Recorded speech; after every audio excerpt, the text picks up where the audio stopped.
जय माता दी साथियों, कैसे हैं आप सब। माता रानी की कृपा आप पर व आपके परिवारजनों पर सदैव बनी रहे, इसी कामना के साथ मैं हूं चित्रा झा और मेरे चैनल आस्था की शक्ति में आप लोगों का बहुत बहुत स्वागत है, अभिनंदन है। तो फ्रेंड्स, आज की वीडियो में आप लोगों के साथ में शेयर करने जा रही हूँ माता रानी के 9 रूपों के 9 प्रिय रंग। जैसा कि आप सब लोग जानते ही हैं कि शारदीय नवरात्रि 3 अक्टूबर से प्रारंभ होने जा रहे हैं। तो सभी माता रानी के भक्त 9 दिन तक माता रानी के 9 रूपों की सेवा, आराधना, पूजन पाठ करते हैं और अलग अलग तरीके से उनकी आराधना करते हैं। हर अथक प्रयास करते हैं कि वो शीघ्र हमसे प्रसन्न हो जाएं, हमारी पूजन पाठ को स्वीकार करें और हमारी मनोकामना को पूर्ण करें। तो जैसे माता रानी के 9 रूप होते हैं, 9 नाम होते हैं, तो उन 9 नामों के आधार पर उनकी जो सेवा आराधना की जाती है, उनके 9 मंत्रों के साथ में उनका पूजन किया जाता है और साथ में 9 टाइप के भोग लगाए जाते हैं। उसी में ही 9 तरीके, जो 9 रंग जो हैं माता रानी के प्रिय रंग होते हैं। तो हर दिन का एक नया रंग होता है। जिस तरह से गुरुवार के दिन कहा जाता है कि पीले वस्त्र पहनना चाहिए, शनिवार के दिन काले वस्त्र पहन के रहना चाहिए, तो वो अधिक शुभ माना जाता है। मंगलवार के दिन लाल वस्त्र धारण करने चाहिए। उसी प्रकार से माता रानी के 9 प्रिय रंग हैं, तो वो मैं आपको बताने जा रही हूँ। तो जो सबसे पहला जो दिन होता है, माता रानी का शैलपुत्री के नाम से माता रानी को जाना जाता है और उनका जो प्रिय रंग होता है वो पीला रंग होता है। पीले वस्त्र पहनकर हमें सभी को मैंने तो अपनी 9 साड़ियाँ निकाल ली हैं, वो मैं आपको दिखाती जा रही हूँ। तो ये जो पीला रंग होता है, बिल्कुल चटक पीला रंग। आपके पास ऐसा पीला ना हो तो कई टाइप का लेमन भी आता है, बहुत सारे पीले आते हैं, तो वो उनका उपयोग कर सकते हैं।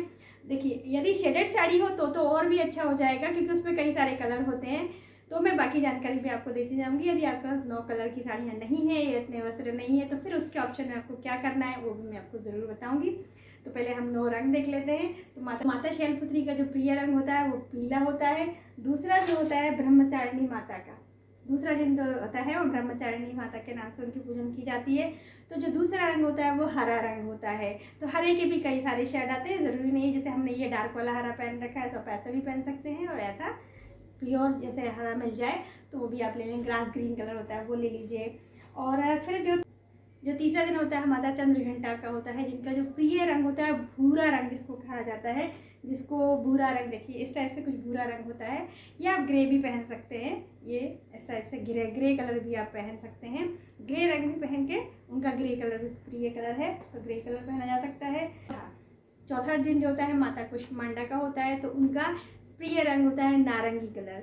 तो नारंगी कलर पहनकर हमको उनकी पूजन और आराधना करनी चाहिए। चलिए, 5वां दिन जो होता है माता स्कंद माता का होता है। इसको जो प्रिय कलर होता है वो सफ़ेद होता है। सफ़ेद कलर से बहुत सारे लोगों को परहेज होता है, डायरेक्ट पूरा प्योर सफ़ेद नहीं पहनते हैं। तो इस टाइप से आप ये प्रिंटेड या बिल्कुल लाइट शेड में कोई भी ले सकते हैं। जैसे ये ले सकते हैं वर्क वगैरह किया हुआ, किसी भी लाइट शेड में आप ले सकते हैं। और 6वें दिन आराधना की जाती है माता कात्यायनी की जाती है। तो माता कात्यायनी को लाल कलर पसंद होता है, तो जैसे हम लाल कलर अलग से भी ले सकते हैं। आपका प्योर लाल हो तो वो पहन लीजिए। हमारी ये वाली साड़ी है, इसमें लाल कलर भी है, तो हम इसको ही पहन लेते हैं। तो देखिए, यही बात हम आपसे बोल रहे थे कि जैसे अब मान लीजिए कि किसी के पास इतनी 9 साड़ियाँ यदि नहीं हैं, तो फिर सामने वाला क्या करेगा। तो उसमें क्या है कि जैसे आप जैसे शेडेड साड़ियाँ हो, एक ही साड़ी में 3-4 कलर हैं, तो आप उससे पहन सकते हैं। पर ध्यान रखिए कि उसको पहन के आपको कुछ खाना पीना नहीं है, धुली हुई साड़ी होना चाहिए। ऐसा भी ज़रूरी नहीं है कि नए वस्त्र पहनना है, बस साफ़ सुथरा होना चाहिए। एक ही कपड़े को आप डेली भी पूरे 9 दिन भी यूज़ कर सकते हैं। जिसका पूरे 9 नहीं है वो लाल पीला कलर कपड़ा पहन के भी माता रानी की सेवा आराधना कर सकते हैं। कुछ लोग ऐसा करते हैं कि एक दुपट्टा नया खरीद लेते हैं, या फिर किसी एक दुपट्टे को, पर्टिकुलर दुपट्टे को ही रख लेते हैं, चुनरी वगैरह रख लेते हैं। कुछ लोग अपनी शादी की चुनरी ओढ़ कर लिया करते हैं, बस उसको पहन के खाना पीना नहीं चाहिए, हमको झूठा नहीं करना चाहिए। पहले दिन से लेके अंतिम दिन तक जब आप पूजन करें तब आप उसे ओढ़ लें, पहन लें और फिर उतार करके रख दें। ऐसा भी कर सकते हैं। यदि आप पहन के दोबारा, जैसे अब पहले दिन हमको ये वाला हम पीला पहनेंगे, तो अब हमको दोबारा ये लाल में पहनना है, तो हम इसे धोकर रख देंगे। अगर हमने बाई चांस कुछ खा लिया पी लिया तो उसे हम धोकर रख लीजिए, और फिर जब 6वें दिन आवश्यकता पड़ेगी तो हम ये वाला लाल कलर इसी को ही यूज़ कर लेंगे। इस तरीके से हम एडजस्टमेंट कर सकते हैं। ज़रूरी नहीं है कि पूरी 9 साड़ियाँ होनी चाहिए हमारे पास। अब हम आ जाते हैं 7वें दिन पे। 7वें दिन पे जो माता की पूजा, 7वें दिन जो माता की पूजा होती है, कालरात्रि की पूजा की जाती है। तो उनका जो प्रिय कलर होता है वो होता है नीला कलर। तो ज़्यादातर लोग इस तरह का नीला भी पहन लेते हैं, जो नेवी ब्लू होता है। हमारे यहाँ पूरा नीला नहीं पहना जाता है, इसलिए हम ये वाला पहनते हैं। तो इस टाइप का पहन सकते हैं आप। रॉयल ब्लू भी जो आता है उसको भी उपयोग कर सकते हैं, उसे पहन के पूजा की जा सकती है। 8वें दिन माता रानी की जो पूजा की जाती है, माता महागौरी के नाम से उनकी पूजा की जाती है। तो उनका जो प्रिय कलर होता है वो पिंक कलर होता है।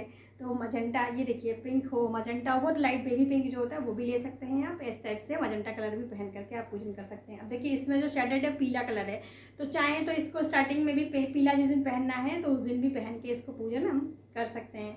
मतलब समझ गए होंगे आप, हम एडजस्टमेंट कर सकते हैं।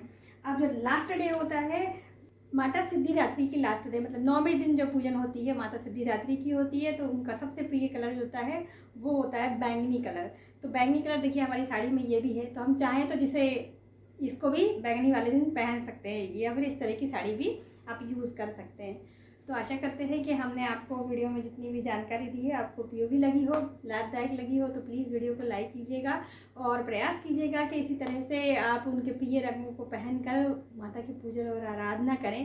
देखिए वैसे तो कहा जाता है कि मन शुद्ध और साफ होना चाहिए, अपनी श्रद्धा के साथ में पूजा भक्ति की जाती है, लेकिन एक चीज़ ये भी कही जाती है कि यदि किसी को प्रसन्न करना हो तो उसकी पसंद की चीज़ों को उसके सामने रख के अगर हम उसकी पूजन और आराधना करें, या नॉर्मली इंसान को भी यदि हम खुश करना चाहते हैं तो उसकी पसंद के काम करते हैं। तो यदि आप माता रानी को प्रसन्न करना चाहते हैं, शीघ्र अपनी मनोकामना पूर्ण करवाना चाहते हैं, तो उनके प्रिय रंगों को पहनकर उनकी पूजन और आराधना कीजिए। बस आज का वीडियो यहीं तक है, तो फिर मिलते हैं किसी अगली वीडियो के साथ। तब तक के लिए हमें आज्ञा दीजिए और आप सब लोगों को शारदीय नवरात्रि की ढेर सारी शुभकामनाएं।